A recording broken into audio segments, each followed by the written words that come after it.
Welcome, everyone. I'm Adam Miller, and I'll be joined here with Jim Fitzsimmons. Today is May 1st, and we plan to give an update on our first quarter earnings that we just recently announced, talk a bit about the current freight environment and how we see that playing out in the coming weeks, and also give an update on some of the questions that have been submitted in regards to COVID-19.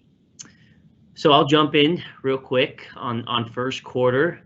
So we released those last week, and ultimately we had good results that were better than the market expectations, as well as the internal expectations that we have within Swift. We started off the quarter with a pretty decent January, as we had a nice carryover from freight from the fourth quarter.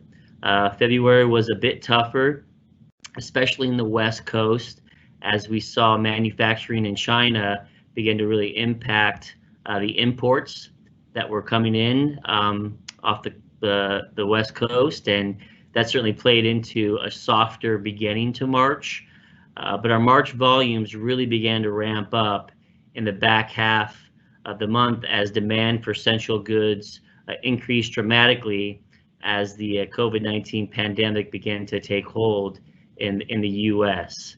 Our team members really rallied, our office staff, our mechanics, our driving associates took charge and identified opportunities to provide capacity for our customers. Our driving associates, they really stepped up in the heat of the pandemic and delivered for our customers and, more importantly, our country. And I'm proud of our results, and I'm proud of the people that helped make them happen. And second quarter is off to a little tougher start. I'll provide a little bit more color on that, but before I want to turn it over to Jim, but again, wanted to say how much I appreciate all the hard work to helping produce a strong first quarter for Swift and really our holding company, Knight-Swift. So with that, I'll turn it over to Jim. Hey, thanks, Ed. I'm going to hit on three topics, and these are topics we're seeing come through the COVID-19 email. First one is temperature checks. Second will be mandatory mask requirement. And then third is the PPE. So let me hit on the temperature check. So many of you have probably already seen this for the drivers out there that, certain customers, and it seems like it's increasing, and you're going to start seeing it probably more and more as states start to open up. But many customers are requiring a temperature check as you pull into the customer's property or before you enter into the receiving or shipping area. We're going to start doing the same thing at Swift. And so we've got a plan in place that starting June 1st, we're going to start bringing more and more people, office staff, back into the buildings. And as we do that, we're going to do a very similar temperature check. And so we're going to use the CDC guidelines, and what they define a temperature or a fever as is 100.4 or higher. And so we use the same thing. Anyone that's 100.4 or higher won't be allowed into the building, that day, and we'll deal with those people to see if they need to get tested or just to see if they have a fever to see if it goes away. But just know that there's more of that coming, and don't be resistant if you pull into a customer and they want to check your temperature. It's actually a good thing because that's one of the early signs of COVID-19 is a temperature. Mandatory masks, that's one thing you're probably also seeing more and more. I've noticed it even in Arizona that when I'm out and about in stores, more and more people are wearing masks. I know a lot of customers of ours are requiring masks to go onto their properties. So even if you don't want to wear a mask, I've said this before, make sure you pick up a mask at a terminal and you have one in your truck. The white ones are washable, so make sure you hold on to those. The blue ones are disposable. And we've got more and more of those white masks coming, but every facility has masks, every facility has gloves. Hand sanitizer has been really pouring in this week, and so we have a lot of that now as well. And kind of the third one I said I talk on is the PPE.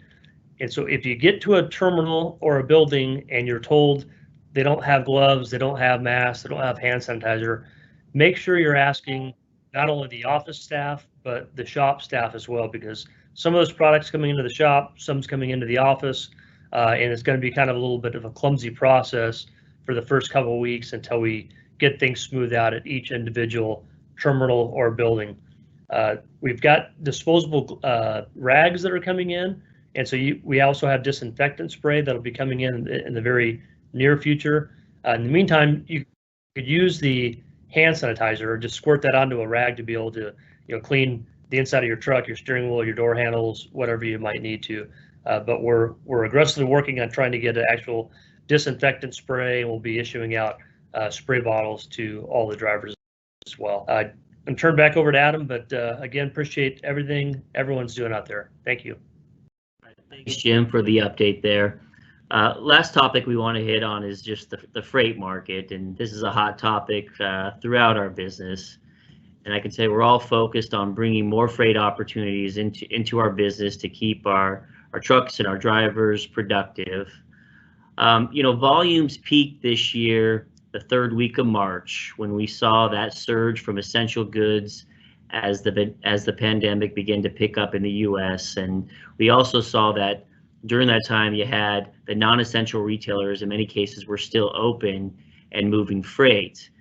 And as the economies began to shut down in different states, we saw a steady decline in freight volumes for the 4 weeks following the mid part of March. And we were bracing for a difficult April, and it certainly has been a bit more challenging than we had hoped.